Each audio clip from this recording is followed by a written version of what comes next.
Depois de 20 anos, o grupo fundamentalista Talibã voltou a dar as cartas no Afeganistão.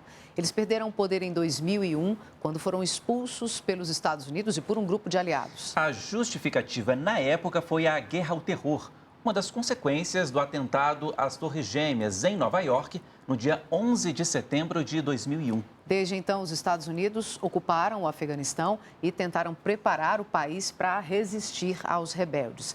A saída dos militares americanos foi agendada para este ano, mas o plano não funcionou como o esperado. Desde uma rápida investida nas últimas 2 semanas, o grupo anunciou hoje o controle do país. E as imagens que rodaram o mundo nesta segunda são as tentativas de fuga por terra e principalmente pelo aeroporto da capital do país, Cabul. Estas são cenas que vão ficar marcadas na história do Afeganistão. Elas traduzem o desespero de quem quer deixar o país depois que o Talibã retomou o poder. Uma multidão invade um avião na tentativa, a qualquer custo, de fugir do país. Nestas outras imagens, pessoas invadem a pista do aeroporto e chegam a ficar penduradas no avião da Força Aérea dos Estados Unidos. No meio da confusão, pelo menos 5 pessoas morreram. Helicópteros foram vistos sobrevoando a capital no momento em que muitos países ainda tentam tirar seus cidadãos do Afeganistão.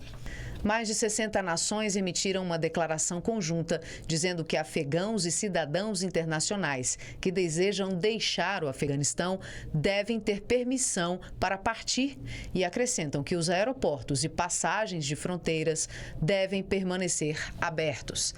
Mas a realidade de muitos, por enquanto, é ficar no país que agora está tomado pela presença de combatentes do Talibã. É possível ver vários pelas ruas da capital Cabul. Eles estão desarmando a população e dizem que têm ordens de não ferir ninguém. Está tudo bem agora, disse este civil durante a entrevista conduzida por militantes do Talibã. O controle da capital Cabul foi estabelecido nesse domingo, quase sem oposição.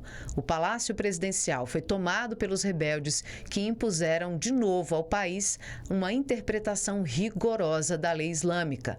Pelas redes sociais, o presidente Ashraf Ghani anunciou que deixou o Afeganistão para evitar derramamento de sangue.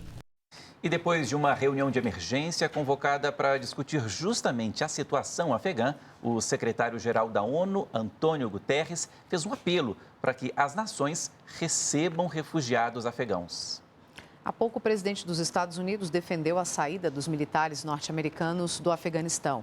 Joe Biden disse que não se arrepende da decisão, mesmo com a retomada do país pelo Talibã. Biden disse que é o 4º presidente dos Estados Unidos a comandar uma guerra no Afeganistão. Reconheceu que a missão teve muitos erros e que não iria passar essa responsabilidade para um 5º presidente.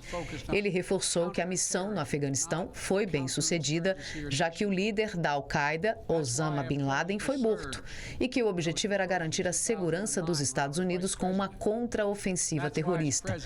Biden afirmou que retirar os militares foi uma promessa de campanha que ele cumpre agora e enfatizou que a decisão é a mais correta tanto para o país quanto para os militares.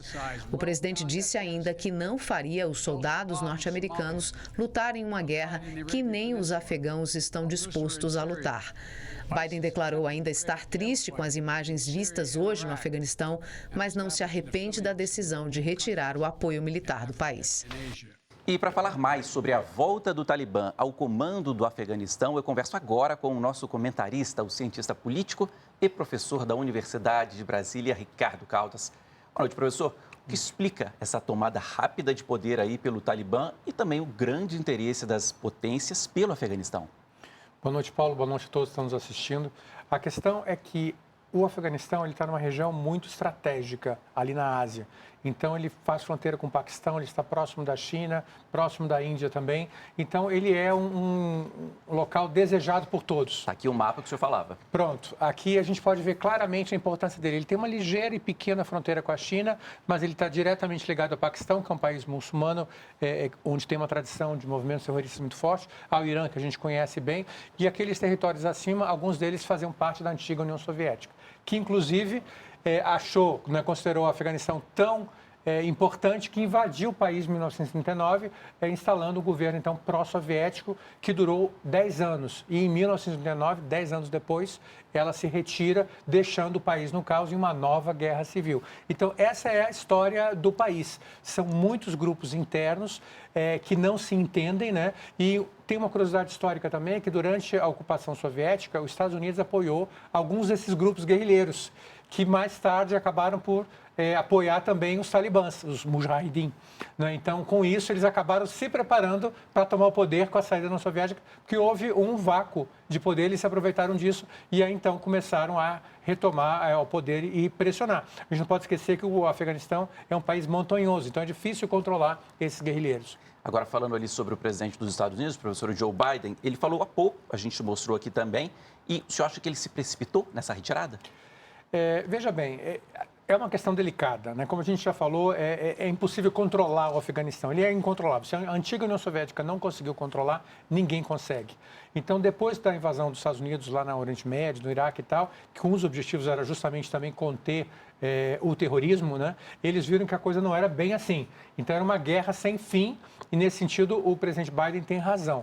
Por outro lado, no caso do Iraque, por exemplo, houve um planejamento maior e mais detalhado. Houve uma divisão de poder, como até havia em relação ao presidente passado, o último presidente, né, Ashraf Ghani. Né, ele tinha feito uma divisão de poder com Abdallah, só que não funcionou.